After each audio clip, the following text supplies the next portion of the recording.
What's sorry. What's up, guys?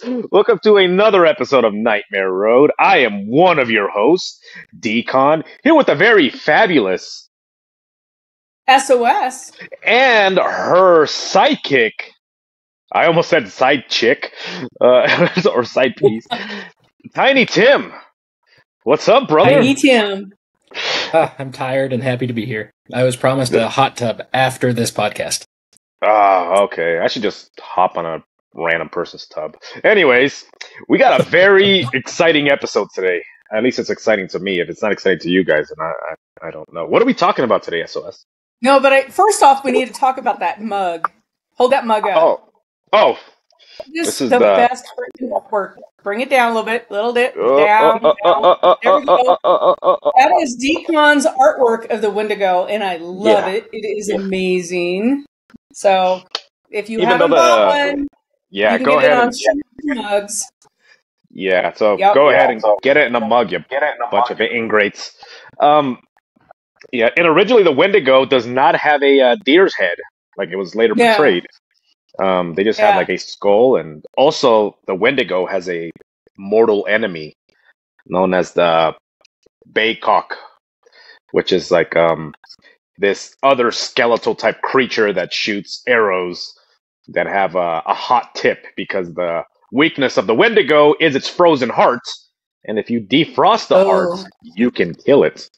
Oh, isn't that what Yukon Jack tried to do on Rudolph the Red-Nosed Reindeer with the big snowball, the abominable snowman? That's what I was picturing. Weren't they trying to melt his heart or something? Anyway, it is Christmas time. That's why I bring it up. That could be next month. Okay. Yeah. Ooh. I like the fact that the artwork looks like a rabid moose. Yeah. I like that a lot. It just start going. Anyway. Anyways, all right. So, so what's today's episode about? We are talking about Skinwalker Ranch, and more specifically, Tim and I visited the Skinwalker area. It was almost 2 years ago, year and a half ago. Let's say a year and a half. That makes me feel better. Yeah. And some of the things that have happened to us since we came back. And so we decided to go down there. It was Memorial Weekend like 2 years ago, right? Or 22? 22? Yeah, we'll call it that. Yeah. And oh my God, it was so cold. It was ridiculous. But we went down there and we stayed like 4 days, I think. Mm-hmm. And we had bizarre things happen to us the whole time we were there. You need to back up a little bit. All I'm seeing is just this part. Right? Stupid like fake. the alien effect. We just, there you go. So, yeah. What I was going to say is one of the effects that it seems to have taken on you guys is you guys got back better looking. We did. We did, didn't we? Wonderful. Totally. I like that. Just a little bit. Maybe I should go. Oh. I should live up there. But we had some crazy stuff happen from the moment we got down there.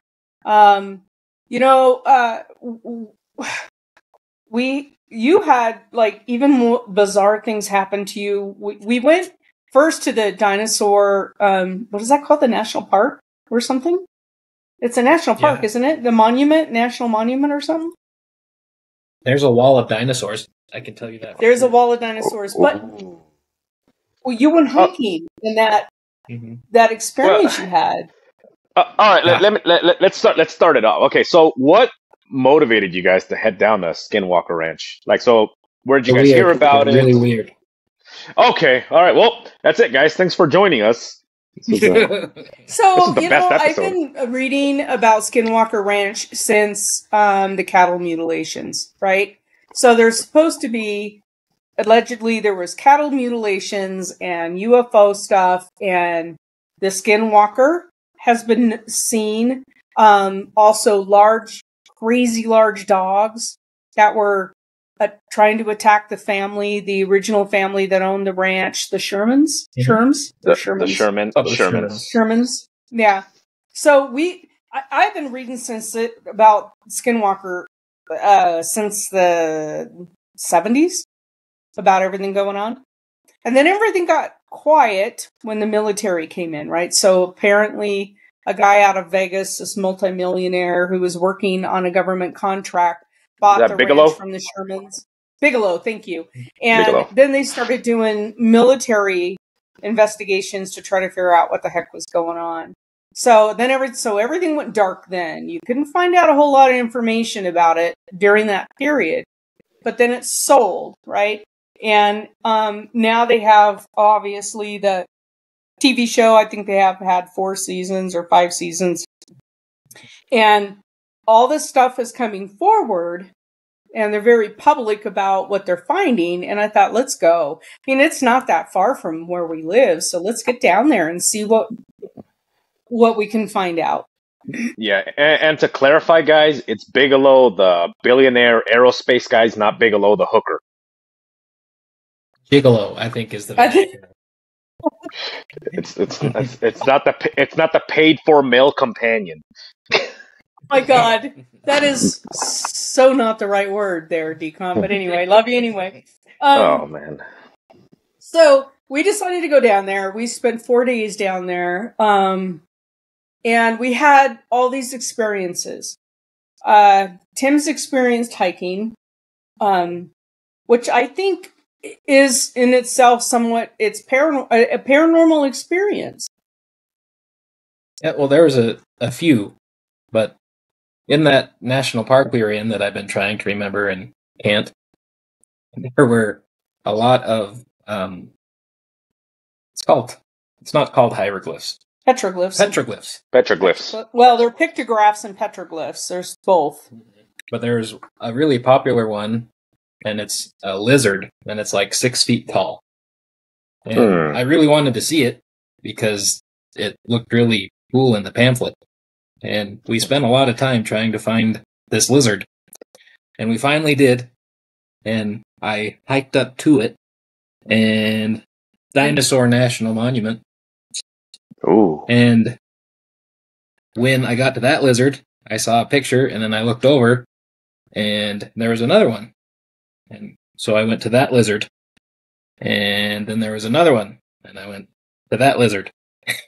And it brought me to a place kind of on top of a butte, so you could kind of see all of the park, and it was gorgeous.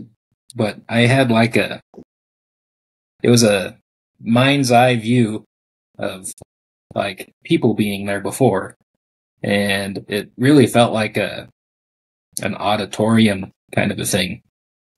And so I got up there, and I decided that I would yell just to see. And I gave it. What'd you yell? No words, just yelled. Oh, just a scream, a primal scream, I imagine. A primal scream, sure. That's better vocabulary. And so I did, and like it was from my toes, and it was an interesting experience because it like resonated is the only word that I can come up with. And from your toes, like did you? Mm-hmm. That's interesting because are you guys familiar with Nazca lines in is it Peru, where they have have you guys heard of that? They have the outline like the spider. The spider, the monkey, the bird, and people didn't discover those until somebody was flying overhead with an airplane. And these designs are up to, some of them go from the tip of the monkey's foot to the head. I think it's like a mile long. And there's these same thing, almost similar to what you find in the region that you're discussing. But anyways, the point that I'm trying to make is that there's people out there that practice a type of sorcery where, and I'm gonna say practice a type of sorcery where they believe that they can hurt. There's also like cults have been developed from this kind of stuff, like yellow bamboo. It's not an effective martial art, fellas. But anyways, they can project their energy through screaming, and a lot of it is they say that they absorb energy from the ground, and they can feel the electric charge go from their feet all the way up to when they expulse the energy. And there's a lot really of interesting. And there's a lot of theories to what those type of what that was used for. Some people believe that they had like some kind of shamanic showdown between different shamans, and the way they would do it is they would launch like, energy at each other. And some people believe that some of them got so strong that they could actually kill each other, by projecting, energy. So yeah, it's wild. So the fact that you say that, and I didn't know that was a thing around that region. So I'm like, oh, that is crazy. Okay, go ahead, brother. I'm sorry. So I'm a lyricist, and I play with music a lot. And I've always really not gotten along with my voice. It just doesn't project well, and I feel that it's not a nice tone, and I've had issues with my voice my whole life. Oh, I hate it. Yeah, thanks. I appreciate it. Me too. So, so when I was up there and I did that, it was like I was using my real voice. Yeah. And that was the first time that I have ever had like a thought that this voice wasn't my own. And when I was using the real voice, it was power. And I liked it a lot. So there's another place that's it's just north of Skinwalker Ranch, and that's the place we went to. I couldn't hike it because of my legs. McConkey Ranch, and they is it named after the prophet? His family. Oh, yeah, okay. Thank you. I didn't know that. So they have petroglyphs and pictographs all over up in there. And one of the things, there was one there that looked UFO-ish to you. Mm-hmm. Explain that one. That was interesting. Well, there was several that looked weird. One of them I thought blatantly was describing a skinwalker. Like, they had the guy and like a wolf-looking thing. Yeah. And then in the next one, it was a guy and he had the wolf head. Oh, yeah. And then, above all of that, they had, I think I have a picture of it still. They have something ovalish right above them. So, and really? Yeah. Like a halo almost. No. It was higher. No, it looked like it was something in the sky. Like like it was above them in the sky. It didn't look stars. It looked UFO-ish. Okay. It looked craft, like something up in the sky. Man, I was going to ask if you guys have seen that medieval painting of, I think it's the crucifixion, but it's like a medieval painting. And in that painting, if you look in the corner, there's people have said that's a cloud. They're like, that's a cloud. No. And it's like, that kind of looks like a craft to me. Yeah. It looks like a craft to me. Yeah, I've seen it. We had numerous things. So the first thing, we get down there and Tim and I were like, we got to be up all night and watch the sky. We got to watch the sky. Because part of being down there in the Uinta Basin is what's going on in the sky. There's a lot of things happening out there. Now, I don't know. I think I've said it before. I was an air traffic controller. So I have apps on my phone that show air traffic. Because I'm a nerd. And I'm like, oh, I wonder if that's an Airbus. I'm a nerd that way. I'm always looking at the sky and wondering what that plane is, because that's... Would you stop it with the damn doll? Just saying. So, anyway, we're sitting down, and the first night we didn't know exactly where to go. And really, you're on the reservation. You're on the Ute reservation the whole time you're down there. So, very much like being on the reservation out in our area, you're trespassing if you don't have permission, right? Yep. So we didn't know what to do. So we pulled off a road by a butte the first night, and it's overlooking kind of Skinwalker Ranch. But we're north and we're up a little bit higher, right? As you climb in elevation. And you saw things. So where we were sitting off to our left was property that was for sale, and it had its own little like butte mesa. Ooh. And Tim's like, maybe I should buy this. Maybe I should buy this, until what happened. I was going to say, that's not a good idea, but go ahead. Well, wait till he tells you what happened. This is the first time I've ever seen him rattled. Yeah. It takes a little bit.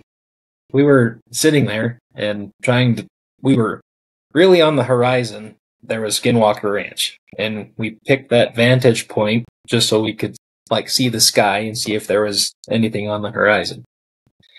And when we were sitting there, if you were looking straight on towards the ranch or above it, you couldn't see anything, but just right outside of your peripheral, I was seeing all types of things. There was motion and shadows, and every time that I would look over to see what it wasn't there. But when I was looking straight on out of my peripheral, I could see things. And there was a point where I saw something, and that's when the mesa started to glow. And I looked over at Colleen and I was like, are you seeing this? Okay, okay, let's see. Where should I begin? Did any I was drinking, he was not. So let's make this clear. So did any of the people from the reservation come over and say, here, you should try this. It's called peyote? No. No, okay. Nope. Another question Another question that I had for you was, maybe Colleen can SOS can answer this better, but are you sensitive? Would you consider yourself sensitive to these kind of things? Because the thing with the voice is still kind of in the back of my head, because it's this is the story we're putting together. So we had this experience, and it was weird for me because I push through things. That's what I do. I was a firefighter for a long time, and I just push. It's what I do. And so I was sitting there, and I had a really uncomfortable feeling, and I pushed through. And we were watching the stars. And we watched a star come straight down, turn 90 degrees. Okay. We were watching it, and I said, did you see that? Mm-hmm. So we were seeing bizarre stuff. We saw stars come out of stars, and then gone in different directions. And so I had the same thing when we were looking in the sky. When you were focusing on that star, it looked normal. But if you didn't focus on it, is out of the peripheral is what you saw. Yeah. I've heard theories about that, how they say that the reason why there's so much heavy hands by the government for that type of area is because they believe it might be a portal to something. And the things that you're seeing that are appearing and reappearing and things like that are just something entering through some kind of, tear, and I don't know what you would call it. It's some kind of portal of some sort. There's something going on. There's something definitely going on. And some people that are very, very sensitive to certain things can actually get a mile within the area and start either feeling really sick, or they feel like you know what, I feel a lot of weight on me, and they have to kind of adjust, just sit there for a minute until almost like their body has to adjust to what they're experiencing, and then they're in there. Other people experience it right when they're in there. They start having experiencing things like time loss. They start experiencing things like these memories that are pop in my head are not mine. There's people that have gone to Skinwalker Ranch and they see something there, and then for some reason they have this memory of kids playing in that area, and they're like, who the hell are these kids? You know what I mean? So it's a bizarre place, you know. And I think it's fucking crazy. So there is something with the area, and whatever it is, because I was a closeted empath for a long time. Oh, you scared me. I had feelings. I had feelings, and I had premonitions and things, but I mainly filed it off to coincidence. And after Skinwalker Ranch, and well, I gave you my story about screaming. Yeah. Like right after that. Such a good story. There's another story about the Mesa, but go ahead. Yeah, I'll come back to it. I want to get to the end, and then we can. Mm-hmm. So, with everything that I experienced there, the empathy became, I don't think stronger, but it became honest. Yeah. And it was really cool because over the progress of those days, I really became honest with myself. And you could say that it was the bunches of experiences that piled on together, but really, I feel that area, it did something to me, whatever it is, and it wasn't negative, but it definitely unlocked some things that I had locked deep. The same thing happened to me, but I'll tell you that in a minute. So we went to the UFO campground, which is just adjacent to Skinwalker Ranch, and I want to give a shout out to them because they are fabulous. The people that own it are amazing. It was really fun. Sorry, go ahead. Yeah, no. So they do a ATV tour, UTV tour of the Mesa. So you get right on top of the triangle. You get right on top of all of it. They own the Mesa. Skinwalker Ranch doesn't. They only own one little tiny sliver. So they can get us everywhere, right? So we were up there and we're looking down at the triangle, which is the most bizarre place on the ranch, right? But they're amazing people. But on the tour, he had an experience. We all heard it. He saw it. I didn't see it. The crazy part was on the tour, we have a paranormal group, and so we talked paranormal things, and we were talking with her, and she said, "Well, I don't really believe in such things. I've really kind of only had one experience, and it was weird." And so we were continuing on, and like I got this feeling. It's kind of like a buckle up type of feeling. Yeah. So we got off of the UTV, and I said something. I can't remember. I was trying to be witty, but it just happened to be timely.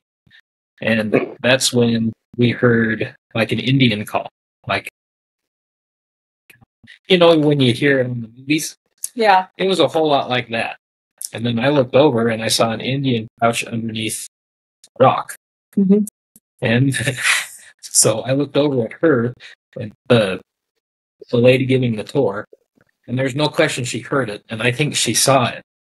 And I said, "So you don't do anything paranormal out here, huh?" We all turned around. So the lady giving the tour and Tim were facing the wrong. I was facing the opposite direction. And so I whipped around to figure out what it was that I heard. And we realized we were right on the edge of the cliff. There's no way somebody could be crouching behind that rock. There was a cliff behind that rock. I mean, straight rock. Yeah. And so finally, the lady giving the tour who owns the UFO campground started talking about some of the paranormal things and occurrences that they're having at their ranch. And so it was really fascinating to listen to her because she doesn't believe in any of it, but she's seen all this stuff.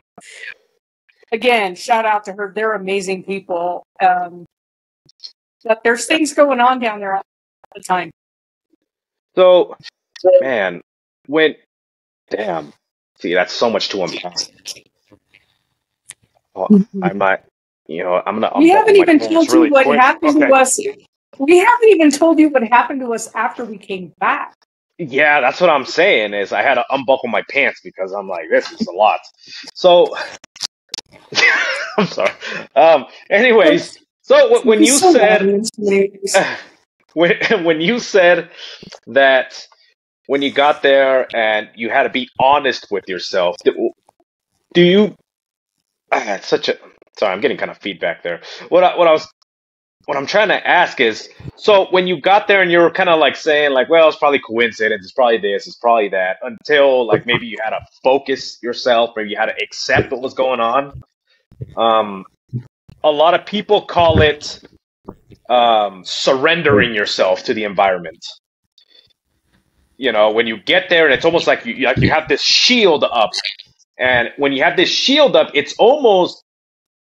Sorry, are you guys getting weird feedback now? Oh, so I guess no, it might be your internet. Yeah. Oh, yeah. So, anyway, people say it like it's almost painful. See, not just like that. It's gone. It's almost painful when they're sitting there and then they're kind of like experiencing certain things and they're trying to like fight it until they like open themselves up, and it's almost like they surrender themselves to the environment, and then they start to experiencing things a little bit smoother, but a lot more because now they're open. Does that make any sense?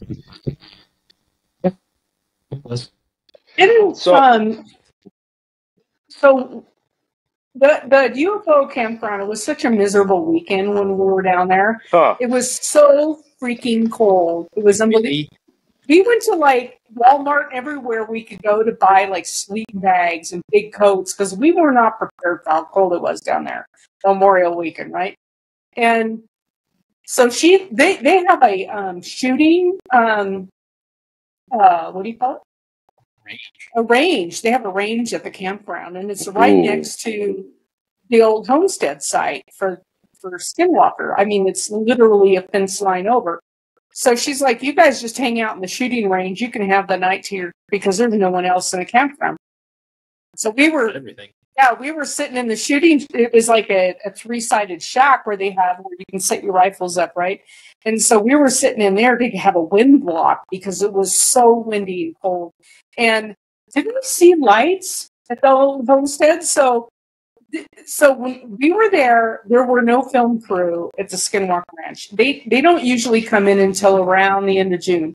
So there's really no one. That ranch really isn't occupied full time, right? Like the cattle that's brought in, it's brought in from other cattle owners to graze the property. They don't have a full-time ranch going at Skinwalker Ranch.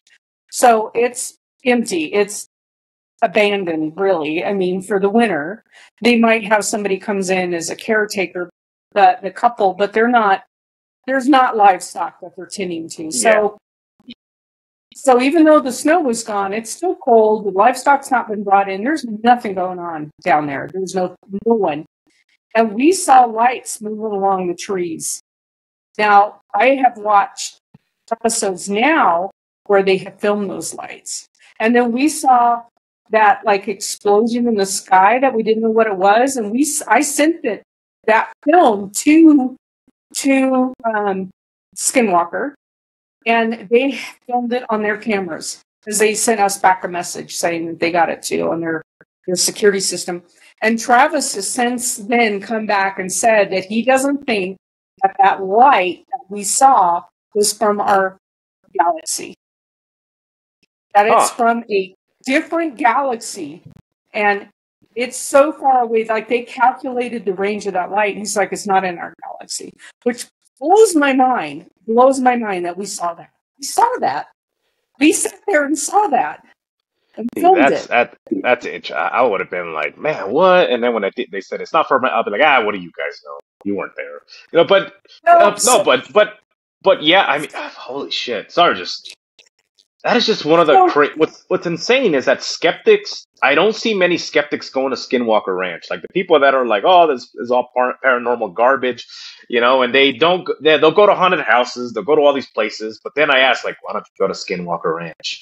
It's like just go spend the night. And then a lot of it is, I think people know it's real because it is a strange place. I mean, geez, if it wasn't so weird, the government wouldn't be so interested in it. I mean, you wouldn't have people abandoning their homesteads, abandoning their homes with everything in it. You know what I mean? Yeah, so I think some of the stories of the original families have been embellished a little bit based on what we were told when we were down there by locals. But some of it's definitely true. Tim had his empath abilities like smack him front and center. I already knew he was an empath. He didn't believe it. He called himself a sensitive. Now he's an empath. That's why I wanted him on my team. It's like this guy is crazy gifted, but he didn't think he had any gifts. Okay, but now I'm really knows. sensitive. He's like, wait, guys, the sunset. Oh, so go ahead. Told you. So I told you that some of my mother's gifts and how crazy it was with hers. Since I've come back from Skinwalker, the premonition side of me has gone bananas. Like, things that, and I text Mark a lot, and sometimes I text him, and I'll be like, I just like verbal diarrhea, all this stuff that I'm like, is this a dream? And then it happens that day. So, things, and it's not always good. It's never good stuff, that's what I don't like about the whole premonition thing. It's never good stuff. The lottery. Never like, one of my friends just won the lotto. No, it's mass shooting. It's this, it's that. And all these things have been going like bananas for me, and I don't like it. So I don't like that part of it. But about a year ago, it was just about a year ago, maybe October last year, I'm driving home, and I didn't say anything to anybody, my team, for like 2 weeks. And then I texted everybody and told him, and he typed up. First. Yes. We saw a weird light I got to get more at the ranch, spending the night.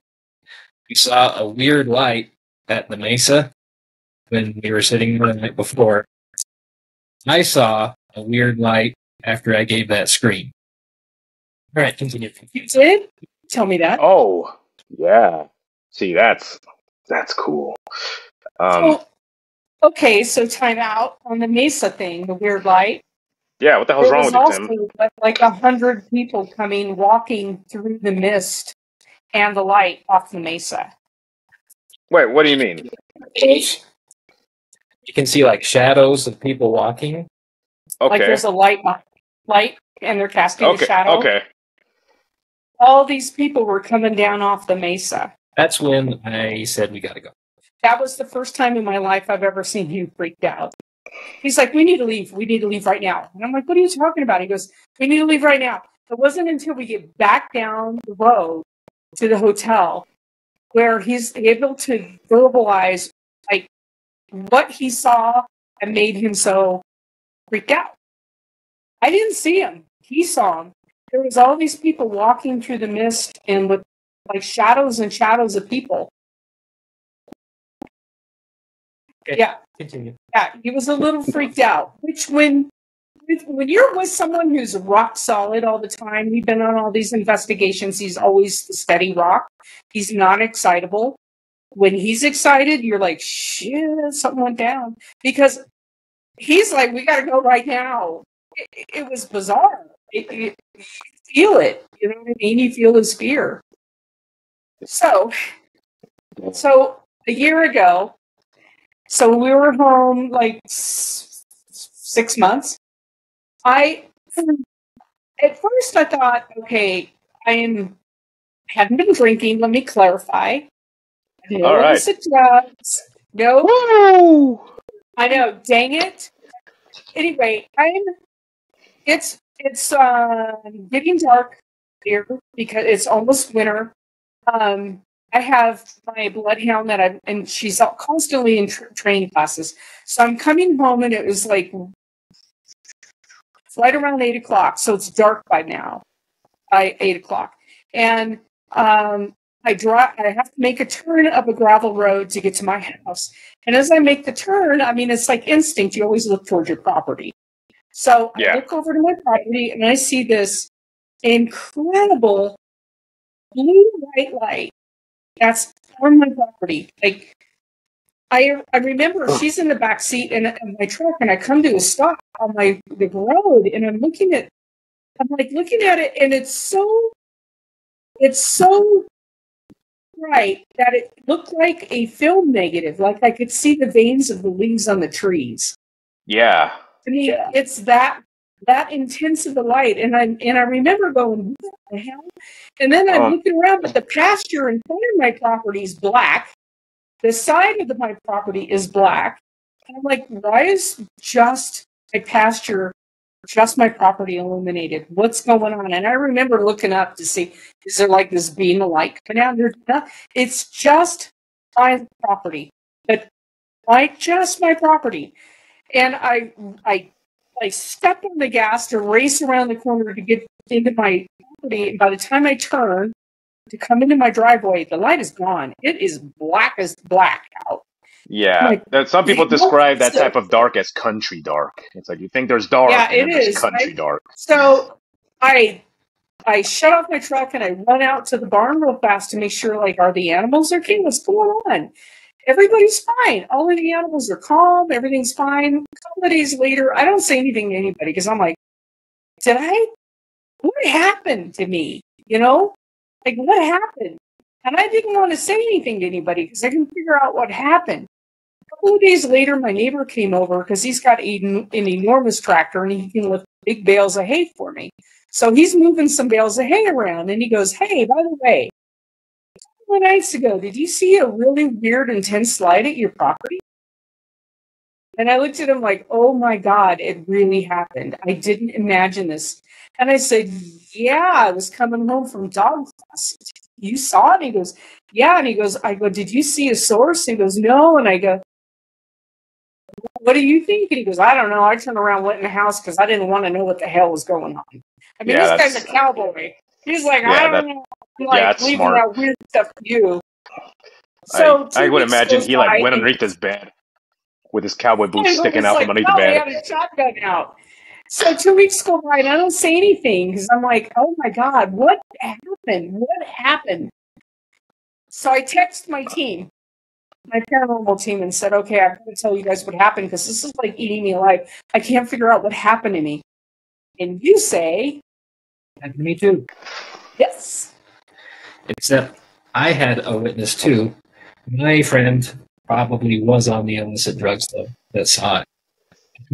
We were outside just talking, and it was the same time of day, and it was a big flash of intense light. Mine was more of a flash than an on, but Matt and both saw it.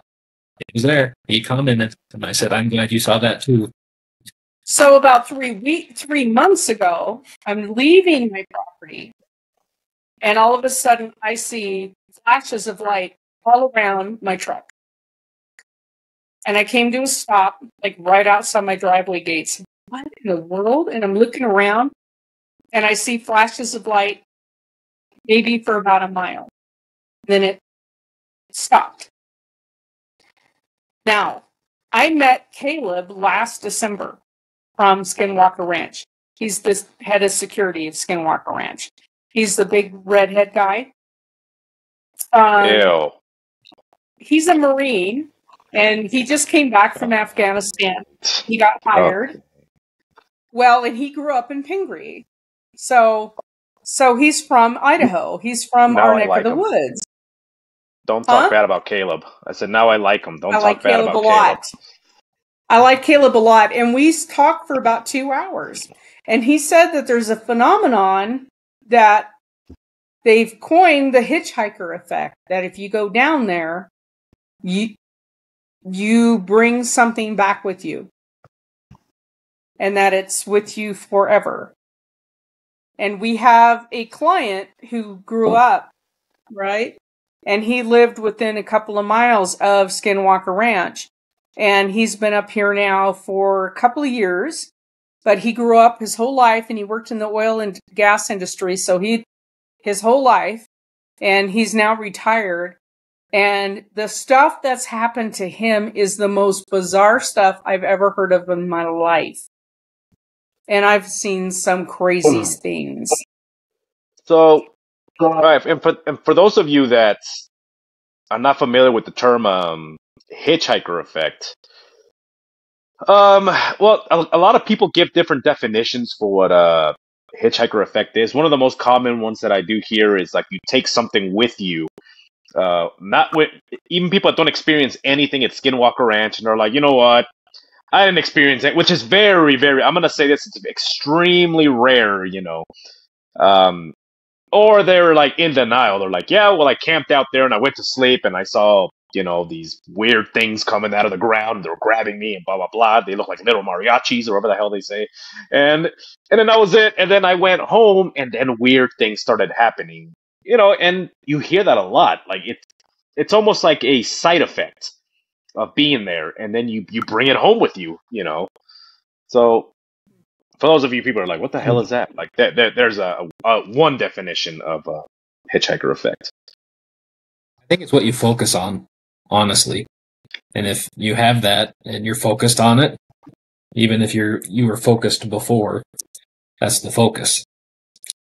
Everything that I experienced and did, besides possibly the Mesa, because the Mesa was really weird for me, but the rest of it wasn't negative for me at all. It was all good, and it was like self-realization and self-help. Yeah, I think there's a part of that basin down there. The Uinta Basin is... it's old. Well, it's almost supernatural. I mean, it's... You know what I'm saying? It's like... Yeah. You get down there, and it's so incredible, and it's so vast. I mean, people don't understand how big it is. And if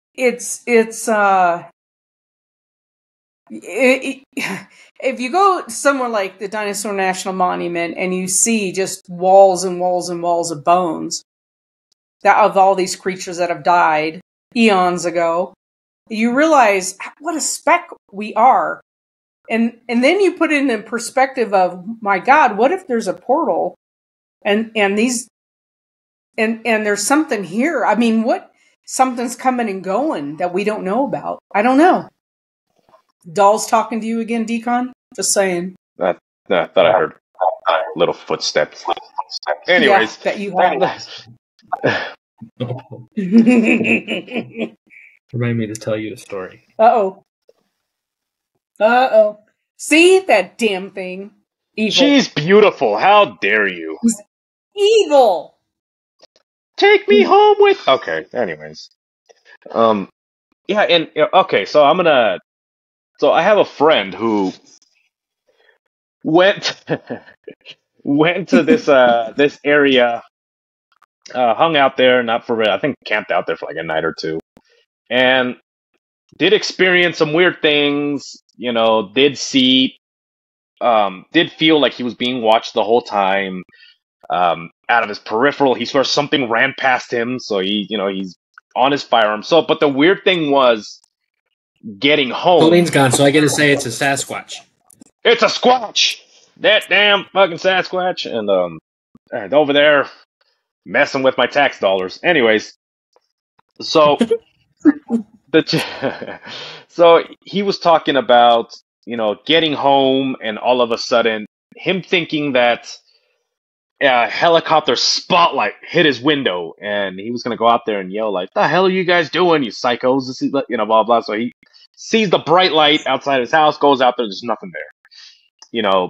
Goes upstairs, and he has a diary which he logs. He logs his stuff, everything from his thoughts to he logs like his dream, like all kind. He writes in his diary, and he's looking at this thing, and he's looking at it, and he's looking at it, and he notices that the handwriting is slightly different than his, and tells his wife, he's like, who wrote this? And she said, you did. And he's like, no, I did not write this. When was it? This was written a couple days ago. Who wrote this? He's like, you did. You sat there and you started writing. So has no memory of writing anything down in his journal. Has no memory of doing certain things, and it comes and goes. So then he started damn, I don't know how much of this I can say, but then I started experiencing driving down the road and someone is following him, and doing the old two rights and a left. And then after that, doing the two rights and a left. And sure enough, this vehicle's behind him until finally he pulls over. And this vehicle pulls over and he's like getting his stuff because he's like, all right, this person's might try to do something. So he's getting his equipment ready to engage, if he has to. And he looks and, no one's there. And then getting phone calls, no one on the line, from numbers that don't exist, that can't be traced, just weird things like that. So, anyways, he clearly told me that this experience ruined his life. I'm sad to hear that, but I had something similar. We both have missing time. And you had almost a month. Like you said, in like the month of October that year, you couldn't, it was like gone. Well, I know I was there, but nothing happened. Well, and I had about a week of missing time where, again, so in my job at work, I have like multiple different projects that I'm on or manage. And so I have notebooks for each one of them. And when you and I were discussing this before DCon, I made this, that's when I told you about this. So all of these project notebooks, I have anywhere from 1 to 6 meetings a day. I mean, it's ridiculous, right? So I have all these meetings and I have all these notebooks for all these different projects. And my handwriting changed that week because I'm writing these notes as we're in these meetings, and I'm keeping really meticulous notes. And and I went back because I thought, well, that you told me about that, and I thought, well, this is really odd. And I went back and I looked for that week of time that I can't remember. I know I was there. My timesheets at work say I was there. I was logged on doing things at work. I can't remember a thing. I can't remember a moment of that week. I'm feeding my animals, obviously. They're not dead. I'm taking care of them. My handwriting changed significantly in that week. Like, it's not mine.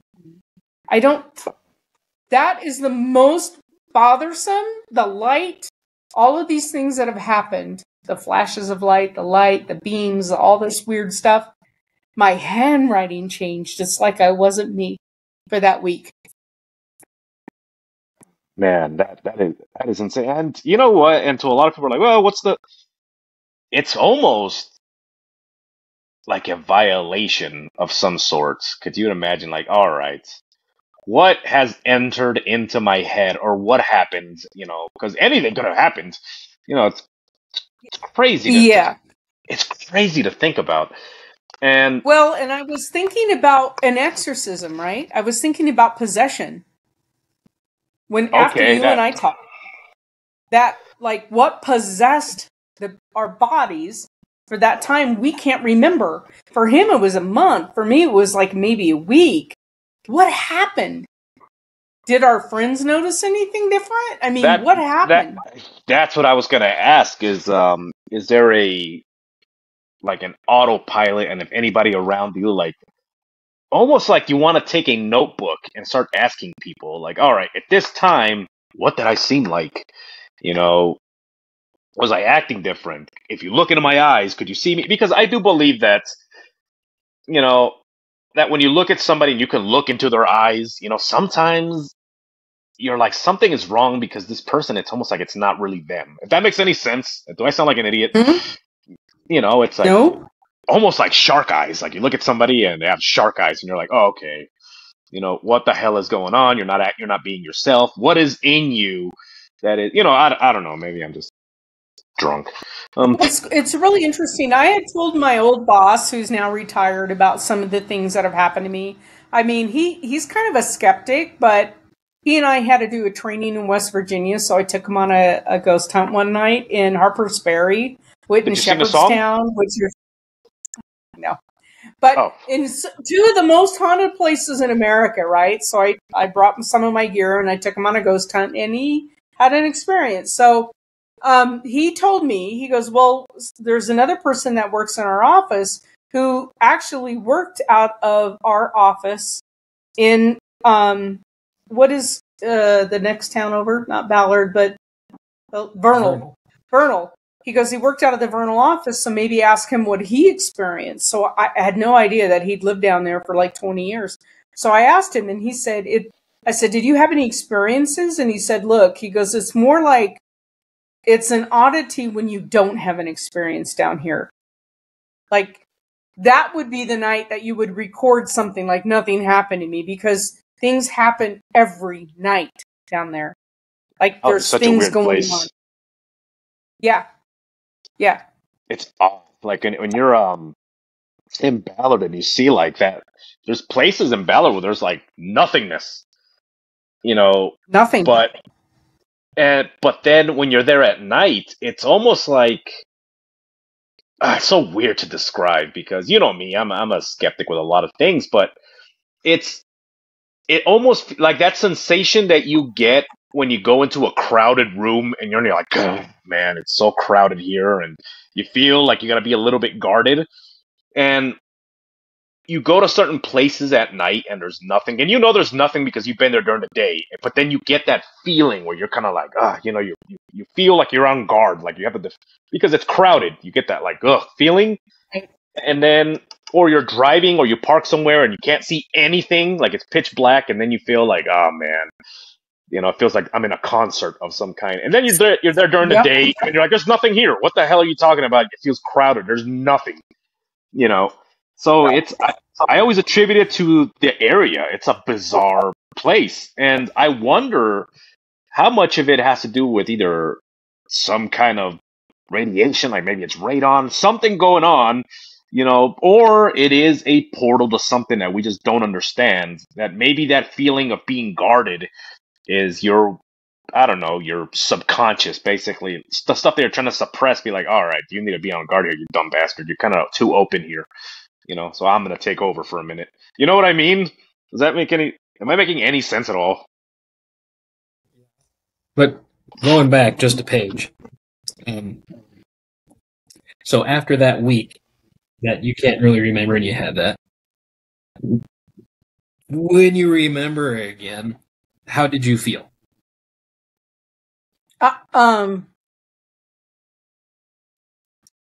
Disturbed more than anything. I can't understand how I could have attended all these meetings and been at work 9 hours a day and not remember a bloody thing. I was disturbed by it, but not freaked. Isn't that weird? Yeah. I wasn't freaked out. I just couldn't figure out why I couldn't remember it. Well, mine felt like a complete reset. Like I wasn't freaked out either, but like all of my focuses were different, and like I'm using this honest word a lot, but like I felt like I had to look at all of my inward things, and I had to set up new goals, and I had to figure out who I was, and that's probably the first time that I decided that I really needed to do that. And then most of November of last year, I spent time doing that. And in December, I had a crazy December. Like, I stood up for myself and like all of my truths, and I just let things catch on fire that needed to catch on fire. It was interesting because... That is interesting. Because honestly, that's the first time that I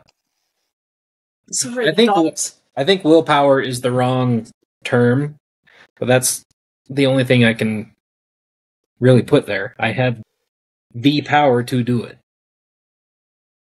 Dude, it's almost like you went on a vision quest. I'm serious. and that's just not something that a lot of people see like it's a vision quest, and it's like, yeah, Chief Littlefeather over there is going to go on a vision quest. It's not just that, but also like when you look at Middle Eastern cultures, like in Israel, for example, people will wander into the wilderness, and they will go out there to kind of reinforce themselves spiritually, but not just that, but also to learn to. Okay, so now I'm gonna. So there's people out there that will think that life is all about I got to acquire this and I got to learn to do that. And then in the end, you realize that the one thing you have to master is learning to let go. And it's almost like going to these places where, call it a vision quest, call it a spiritual experience, call it whatever you want. But when you're out there in the wilderness and then whatever is there is trying to show you something, it's like you truly learn to let things go, in a way. And it's almost like you said, a reset. It's almost like something has to hit factory reset because you've collected so much bullshit, and it's time for you to begin to learn to let these things go. Need to clean yourself out. Oh boy, sounded gross. Clean yourself out, not just mentally, but spiritually. So, anyways, look at Tim pre-October to Tim now. It's two different people. Yeah, this one's better looking. Yeah.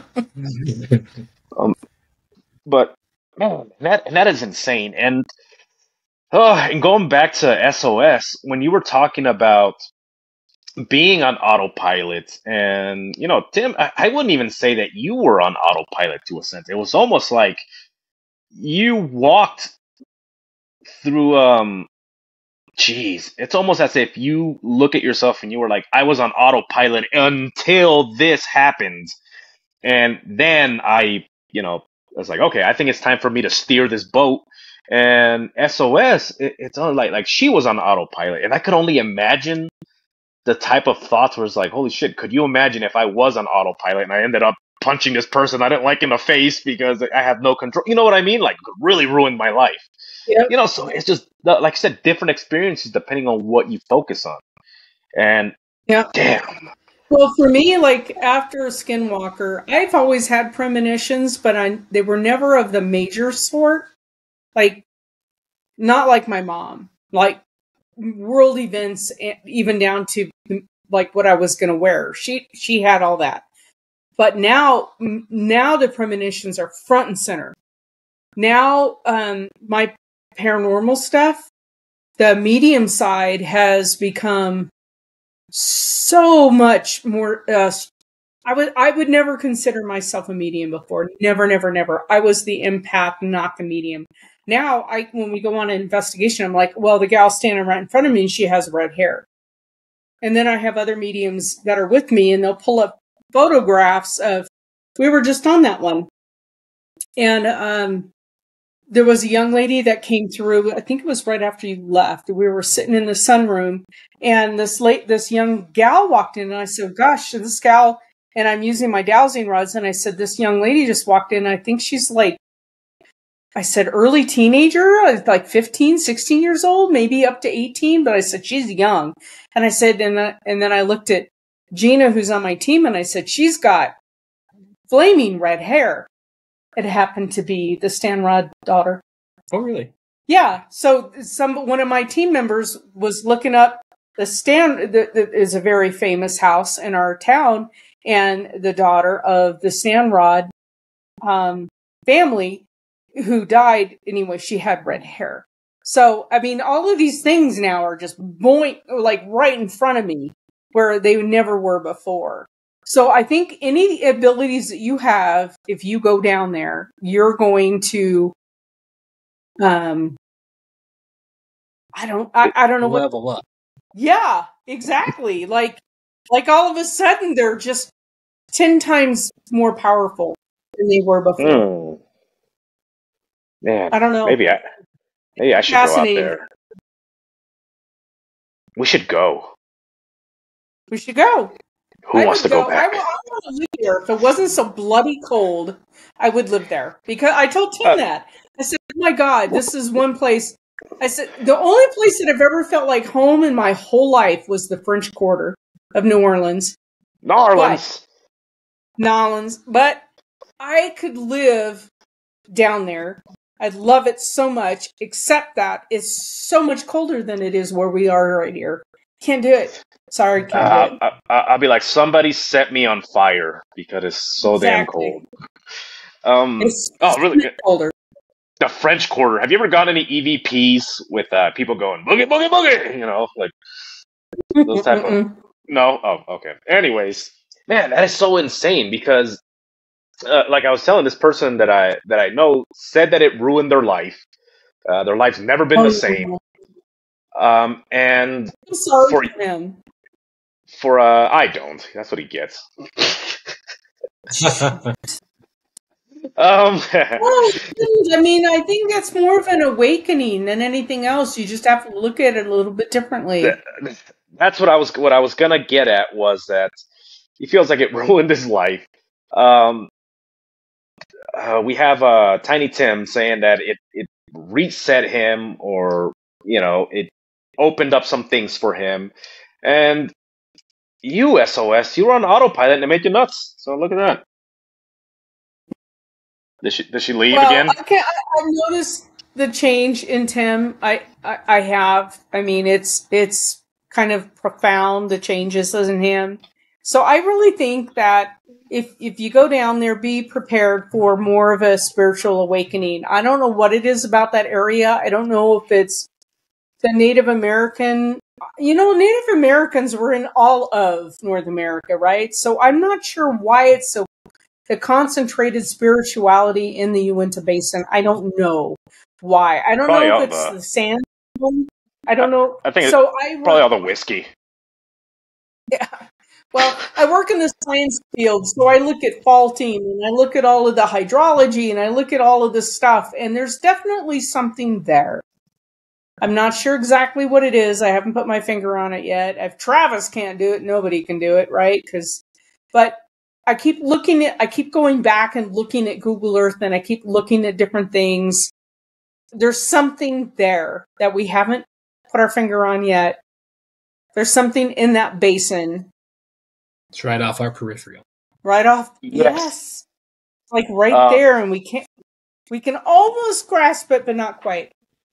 And it's interesting because we instinctually in a combat situation, or when we have to have our senses up, we never look directly at where the sound is coming from. When you hear something that could be dangerous, our instinct is always to look down to kind of hear better, but also to see what we see peripherally. It's almost like it's something that's instinctual almost. Like if you hear something odd in the night, you never go, okay, where's the sound coming? You just stop, you pause, and you kind of do this.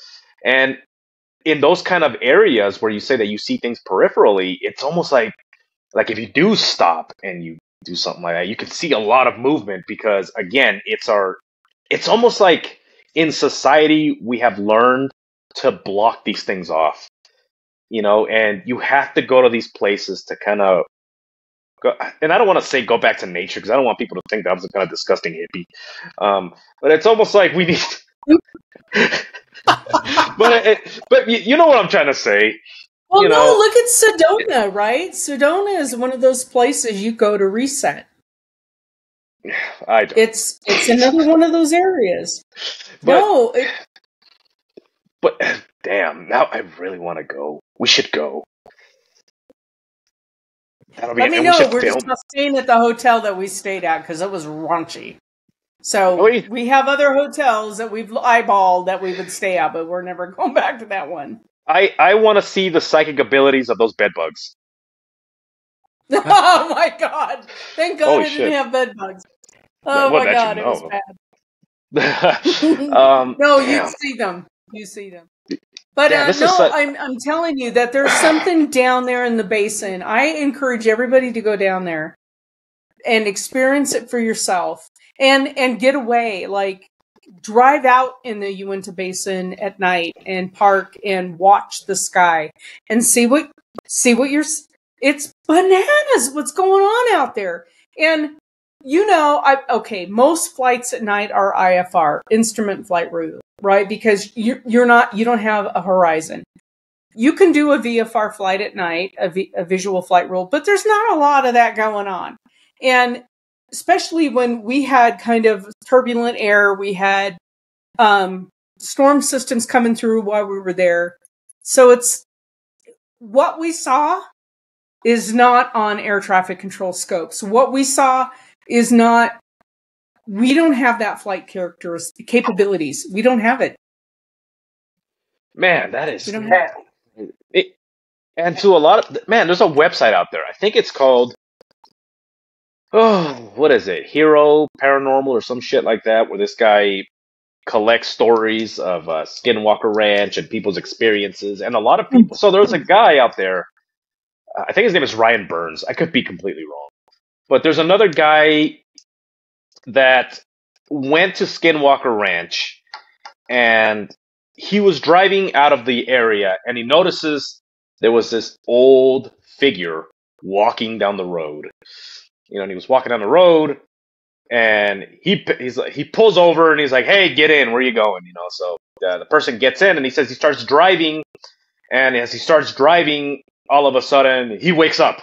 And when he woke up, he was hanging out of his car, and door was open, and he was catatonic, I guess, and he says that he turned around, drove back, and was talking to some of the authorities of that area, and they're like, "Okay, I'm not drunk, I'm not on drugs, I picked this person," and he starts giving a description. He saw this figure walking down the road, and people start laughing. It's like he picked up the hitchhiker, and he goes, "What?" And it's like he picked up the hitchhiker. And he's like, "Why would you do that?" And he's like, "I have no idea." And he says, "Yeah, you don't pick up that hitchhiker. That's not human." So same experience. Driving, lost time. Doesn't remember getting home. He left with the stuff in his head. All of a sudden, he's in bed. And then he's like, "How the hell did I get home?" And the people in his house were like, "Yeah, you just walked in. You said you were tired. You're going to bed. You walked upstairs, went to sleep." And then later that evening, he's getting up, and he was like, "Okay, what am I doing?" He's like, "We just finished dinner." So same thing, missing time. So you do hear those stories, but I think those are the stories that people need to be paying attention to. I mean, it's not just the UFOs. It's not just the scary monsters. It's like, what is going on with time? Why are people losing time? It's something that we're about to run out of time. My battery's about to die. It was 100%. That's crazy. I blame this doll. How dare you, Chloe? Anyways, so that's something that needs to be looked into, man. I wonder if I'll have missing time. I'll go, and it's like, yeah, you went up there, then you ran into the desert naked. It was the weirdest shit, so we just left you there. We just went home. I'm going to film every part of that. Yeah, don't do that. Just ran into the wilderness, started screaming, found his voice, and we just left him there. I wanted to go back this year, and things got away from me. I want to go back next year. I absolutely want to go back. It calls to me constantly. So, yeah. Oh, man. This is such a good episode, but we might have to do a part 2 on this because there's just so much to unpack, because I believe that this is not even half of the stuff you guys experience. So we're going to have to cut it short. And Tim, man, thanks for being here with us, man. This was awesome. I haven't seen you in a while, so this was pretty cool. So anyways, guys, I hope you guys enjoyed this episode. I was one of your hosts, Decon, here with a very haunted autopilot-y SOS. Yes. And here with a very, very good-looking Mr. Tiny Tim. So, guys, man, this was such a good episode. Guys, remember to like and subscribe, do all the things, tell your, especially if you don't like somebody in your family, show them this show, not just the episode, but this show, really, really torment them. So, like and subscribe, guys.